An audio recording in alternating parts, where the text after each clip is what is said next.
Deixe-me compartilhar uma verdade que pode transformar sua caminhada com Cristo. Você já se perguntou por que, mesmo orando, buscando e chorando na presença de Deus, parece que o céu está em silêncio? Você lê a Bíblia, vai à igreja, canta, mas lá no fundo sente como se a voz de Deus tivesse se afastado. Esse silêncio, muitas vezes, é profundo, angustiante, e você pensa: será que Deus ainda fala comigo? Hoje quero caminhar com você por esse tema delicado, mas cheio de esperança. Vamos ver à luz da palavra o que pode estar bloqueando a comunhão com o Altíssimo e como voltar a ouvir a voz do Pai. E no final desta mensagem, você receberá 3 disciplinas espirituais práticas para restaurar sua sensibilidade espiritual e renovar sua intimidade com Deus. Muitos se queixam: Deus não fala mais comigo. E, de fato, há momentos em que o céu parece de bronze e os nossos clamores voltam como ecos surdos aos nossos ouvidos. Mas, meu irmão, minha irmã, raramente essa surdez vem de Deus. Ele é o mesmo ontem, hoje e para sempre. Se ele falou com seus servos no deserto, no monte, no aposento alto, por que hoje teria decidido se calar? O problema quase sempre não está no trono da graça, mas no templo do nosso coração. A Bíblia diz que todas as coisas estão nuas e patentes diante daquele com quem temos de tratar. Nada se esconde aos seus olhos, mas nós, muitas vezes, tentamos esconder de nós mesmos. Quantas vezes alimentamos pensamentos que jamais colocaríamos à luz?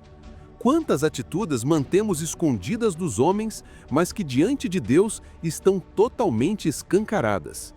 É isso que a Escritura chama de pecado secreto. Não necessariamente o que os outros veem, mas aquilo que você mesmo tolera em silêncio.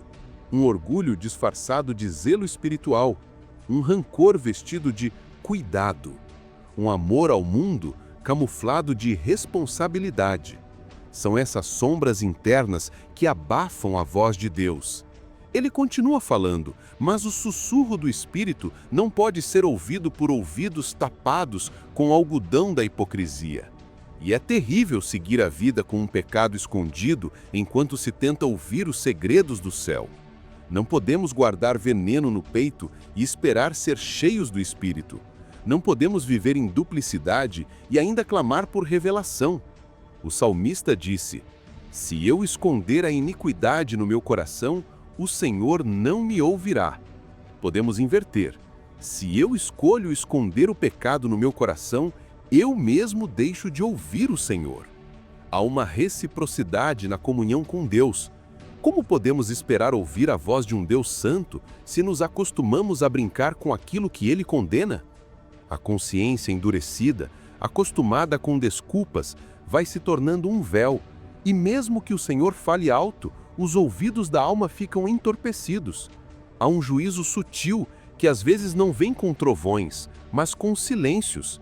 E esse silêncio, quando nasce da nossa dureza, é mortal. Talvez você diga: não sinto mais a presença de Deus como antes, e a pergunta que precisa ecoar é: o que mudou? Foi Deus? Ou foi o seu coração que abriu espaço para um secreto onde antes havia apenas luz? O Espírito Santo é sensível. Não podemos entristecê-lo e ao mesmo tempo esperar sua doce orientação. Ele se cala quando insistimos na duplicidade. Ele se retira quando há idolatria escondida. E idolatria não é apenas uma imagem de pedra, mas qualquer afeto, hábito ou plano que toma o lugar de Cristo no centro do coração. Muitas vezes o que impede você de ouvir a voz de Deus não é algo escandaloso, mas algo pequeno aos seus olhos, camuflado como virtude. Um plano egoísta disfarçado de sonho para a obra. Uma amizade que contamina, mas é tolerada. Um hábito que parece inofensivo, mas rouba sua sensibilidade ao Espírito. O pecado escondido rouba sua paz, sua clareza, sua direção. Ele cria um abismo, e mesmo que o céu fale, a alma não consegue discernir, porque o coração está abafado pela culpa não confessada. Mas aqui entra a esperança gloriosa do Evangelho. O mesmo Deus que se cala diante do orgulho, fala com força ao coração quebrantado. O segredo para voltar a ouvir sua voz não está em técnicas espirituais, nem em fórmulas, nem apenas em retiros e eventos. Está em rasgar o coração, não as vestes. Está em confessar até aquilo que você achava pequeno demais para ser problema. Está em abandonar até o que você defendia como direito seu, mas que o Espírito já apontou como laço. Quando você se coloca diante de Deus e diz: sonda-me, ó Deus, conhece o meu coração, vê se há em mim algum caminho mau e guia-me pelo caminho eterno, o Espírito Santo começa a mostrar com amor aquilo que precisa sair. Ele revela não para destruir, mas para restaurar. Quando você abandona o secreto que ele revelou, a voz de Deus volta a fluir clara, doce e poderosa. A voz do Senhor é como muitas águas, mas quando o coração está limpo, esse rio encontra espaço para correr. Talvez seja hora de olhar menos para fora e mais para dentro. Menos para por que Deus não fala e mais para o que tem abafado a voz de Deus em mim. Ore como Davi: sonda-me, ó Deus. Não tenha medo do confronto de Deus, tema apenas o silêncio dele. Pior que a correção de Deus é a sua ausência sentida. Um pai que ama, corrige. Um pai indiferente se cala. Quando o Senhor deixa de falar, é como se o sol se escondesse no inverno da alma.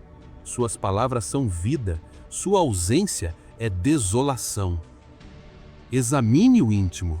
Há orgulho não confessado? Há mágoa abrigada? Há um hábito cultivado em segredo? Deus não exige perfeição, mas exige verdade. Nenhuma máscara permanece diante da sua face. Mas bendito seja o Senhor, Ele revela não para humilhar, mas para sarar. Ele fere para curar. Ele confronta para nos conduzir de volta ao caminho da intimidade. O secreto que Ele deseja expor em você não é para vergonha eterna, mas para redenção profunda. A igreja precisa reaprender o valor da santidade secreta. Falamos muito de ministério, de dons, de avivamento, mas pouco tratamos do que está escondido por trás da fachada. Deus não unge aparências. Deus não fala com máscaras. Ele fala com o quebrantado, o sincero, o humilde. O maior poder espiritual não está no palco, está no quarto. Não está no microfone, está no travesseiro molhado de lágrimas. Quem deseja ouvir o céu precisa primeiro permitir que a terra dentro de si seja calada. O fogo só desce quando o altar está limpo. O céu só se abre quando o coração se fecha para o pecado. Não se contente em viver sem ouvir Deus. Não aceite uma fé muda, uma caminhada sem direção, uma vida espiritual sem resposta. Uma fé sem voz é como um corpo sem alma. Existe, mas não vive. O Senhor nunca prometeu silêncio aos seus filhos, mas comunhão. Ele ainda deseja falar com você. Agora, quero oferecer a você 3 disciplinas espirituais práticas para ajudar nesse caminho de restauração da voz de Deus na sua vida. Primeira disciplina: oração diária de sondagem. Separe alguns minutos todos os dias para orar com sinceridade. Sonda-me, ó Deus, e conhece o meu coração. Vê se há em mim algum caminho mau e guia-me pelo caminho eterno. Fale isso devagar, pensando em cada palavra. Fique em silêncio alguns instantes e permita que o Espírito traga à mente atitudes, pensamentos, relacionamentos ou hábitos que precisam ser ajustados. Segunda disciplina: confissão específica e abandono prático. Não confesse pecados apenas de forma genérica, nomeie-os diante de Deus. Se é orgulho, diga orgulho. Se é pornografia, diga pornografia. Se é mentira, diga mentira. E junto com a confissão, peça força para tomar uma atitude concreta de mudança. Excluir um contato, largar um vício, pedir perdão a alguém, buscar ajuda. A confissão sem mudança vira apenas discurso. A confissão com arrependimento abre espaço para a voz de Deus. Terceira disciplina: tempo de escuta com a Bíblia aberta. Pelo menos 3 vezes na semana, sente-se em silêncio com a Bíblia aberta em um salmo ou em um evangelho. Leia alguns versículos e, em vez de seguir falando sem parar, pare e pergunte: Senhor, o que o Senhor quer me dizer com isso hoje? Fique em silêncio diante da palavra. Anote impressões, correções, consolos que surgirem no coração. Aprenda a ouvir Deus primeiro pela Escritura, e o restante da vida começará a ser iluminado. Meu irmão, minha irmã, a ponte entre você e Deus não foi destruída pela frieza. Ela foi construída de uma vez por todas na cruz de Cristo. Mas às vezes o pecado acumula entulhos sobre essa ponte. Hoje, o Espírito Santo está te chamando a limpar essa passagem. O vídeo que está aparecendo agora na sua tela é o próximo passo nessa jornada. Nele, vamos aprofundar como cultivar uma vida de oração que não apenas fala com Deus, mas aprende a escutar com clareza e paz. É o alimento espiritual que continua exatamente de onde esta mensagem parou. Se esta palavra falou com você, cele este momento com um like. Escreva nos comentários: eu quero ouvir a voz de Deus, como um compromisso público de que você deixará o secreto sair à luz. Inscreva-se para continuar recebendo mensagens que vão cuidar da sua alma. Que nada em você impeça a voz de Deus de ecoar novamente no seu coração. Quando Deus fala, até o deserto floresce. Que o som da graça volte a encher sua vida. Amém.